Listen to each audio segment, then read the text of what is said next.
Hi friends. ചീരയാണ്. ഞാൻ ചീരത്തോരൻ കൊണ്ടുവന്ന ചീരയാണ്. ഞാൻ ചീരത്തോരൻ ലഞ്ചിൻ്റെ വീഡിയോയിൽ ഇട്ടിരുന്നു.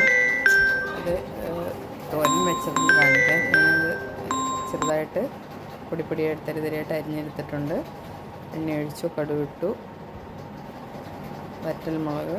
നമുക്ക് ചിലർക്ക് നമ്മുടെ നാടൻ അരിയുണ്ടല്ലോ, അതിട്ട് വറുത്ത് വയ്ക്കുന്നവരുമുണ്ട്. ഞാൻ ജസ്റ്റ് ഇങ്ങനെ ചെയ്യുന്നത്.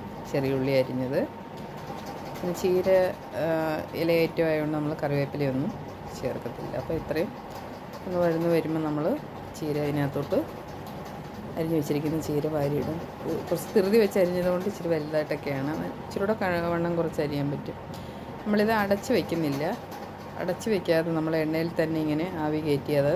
അപ്പോൾ ഇതിങ്ങനെ അങ്ങ് വാടി അങ്ങ് പൊങ്ങി നിൽക്കുന്നങ്ങ് താന്നു വന്നോളൂ. നല്ലതായിട്ട് വഴണ്ട് വരുമ്പോൾ അങ്ങ് അമങ്ങി തോർത്തി എടുത്താൽ മതി. നമ്മൾ അപ്പോഴത്തേക്ക് അരപ്പ് റെഡിയാക്കി അതിനകത്തോട്ടിട്ട് ഒന്നുകൂടെ അരപ്പ് പച്ച കിടാൻ വേണ്ടി ഒന്ന് കൂട്ടി വെച്ച് പിന്നെ ഇളക്കി എടുക്കുക എന്നുള്ളതാണ്. കാരണം ഒരുപാട് വേവില്ലല്ലോ. ആവശ്യത്തിന് ഉപ്പും കൂടെ ഇലകളിലെല്ലാം പിടിക്കാനായിട്ട് എല്ലായിടത്തും നല്ലതായിട്ട് ഇളക്കി ഒതുക്കിയെടുക്കണം. അപ്പോൾ ഇത് നല്ലതായിട്ട് തൈക്കണം. അതിൻ്റെ ഇളം തണ്ടൂടെ നമ്മളിതിൻ്റെ കൂടെ അരിഞ്ഞ് ആഡ് ചെയ്തിട്ടുണ്ട്. തീ നമ്മൾ ഇളക്കുന്നത് കൊണ്ട് തീ ഒരു ശകലം മീഡിയം കൂട്ടി വയ്ക്കാം. ഒത്തിരി തീ കൂട്ടി വെച്ച് അങ്ങനെ ഇട്ടിട്ട് പോകരുത്. അപ്പോൾ ചുവട്ടിൽ പിടിക്കും, അതായത് കരിഞ്ഞു പോകും. കണ്ടോ, ഇപ്പോൾ ഒരു ഒതുങ്ങി വന്ന കണ്ടോ. ഇനി നമ്മൾ പല പ്രാവശ്യം ഇങ്ങനെ ഇളക്കി ഇടയ്ക്ക് വേറെ ജോലികൾ നോക്കാം, പിന്നെ ഇളക്കാം. ഇനി നമുക്കതിന് വേണ്ട അരപ്പ് തയ്യാറാക്കാം. അതിനകത്ത് ഒരു അര സ്പൂൺ ജീരകം, ആവശ്യത്തിന് മഞ്ഞൾപ്പൊടി, പിന്നെ ഒരു 2-3 അല്ലി വെളുത്തുള്ളി, പിന്നെ ഞാൻ പൊടിയാണ് ചേർക്കുന്നത്, മുളക് പൊടി. പച്ചമുളകല്ല ഇതിനായിരിക്കുന്നത്. അപ്പോൾ അതിന് ആവശ്യത്തിന് ഒരു പിടി തേങ്ങയും കൂടെ തിരിഞ്ഞത്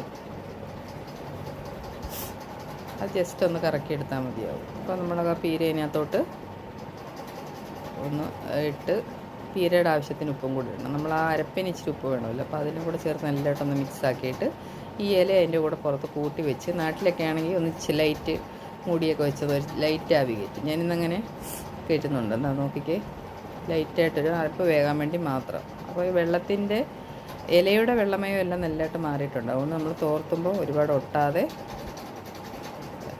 തനിയെ നല്ലതായിട്ട് ചിക്കി തോത്തിയെടുക്കാം. കണ്ടോ, അപ്പോൾ നമ്മുടെ തോരൻ റെഡി ആയിട്ടുണ്ട്. നല്ല അടിപൊളിയാണ്. ഇത് മാത്രം കൂട്ടി നമുക്ക് ചോറ് കഴിക്കാം. കണ്ടോ, ഓമയ്ക്ക തോരൻ മാത്രം കൂട്ടി പണ്ട് ചോറ് കഴിക്കാമായിരുന്നു അമ്മൂമ്മയൊക്കെ വെച്ച് തരുന്നത്. കണ്ടോ, എല്ലാ കൂട്ടുകാരും ട്രൈ ചെയ്ത് നോക്കണം. എൻ്റെ വീഡിയോ കാണുന്ന എല്ലാവരും സപ്പോർട്ട് ചെയ്യണം, സബ്സ്ക്രൈബ് ചെയ്യണം. താങ്ക്